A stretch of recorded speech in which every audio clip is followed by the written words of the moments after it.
Di ba? Oo. Sabi niya, "Hoy Eileen, alam mo, magtayo ka ng seminar, linggo-linggo." Kasi ikaw na yung presidente ng mga kasakitan. Kaya mo lahat, sabi niya. So, kaya mong i-ano yan, i-share. Para doon sa mga nagdadaan din sa pinagdaanan mo, para kaya nila nakagaya mo, sabi niya. Mag-seminar daw ako linggo-linggo. Sabi ko, hindi ko kaya, hindi ako marunong mag-seminar. Ginawa ka pang guru nung Kaya ano. ano sasabihin ko doon? Kasi daw ako na daw yung yung nuknukan. Doctorate nga daw ako. Oo. Sabi niya, alam mo, doctorate ka na. Sabi niya sa akin. Okay, Oo. friend. Edi wow. Diba? In fairness kay Ate Ay, pag nakatrabaho mo siya, tapos newbie ka, hindi mo ma-feel yung mentoring na parang tuturuan.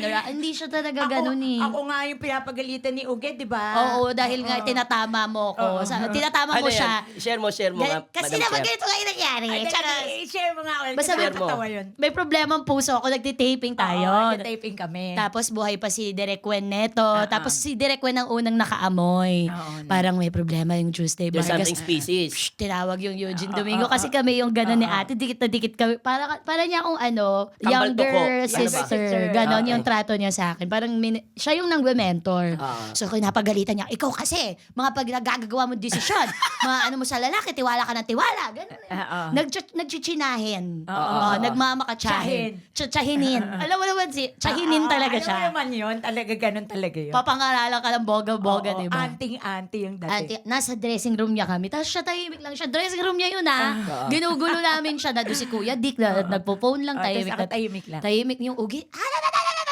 Gumit na yung ay. Sinabi niya gano'n, bakit mo ba pinapagalit sa Tuesday? Bata pa siya, hayaan mo siya magkamali. Ganon. Tama nga Ganon ang naman. boka. Oo. Ang ginawa ng ugi, isa ka pa.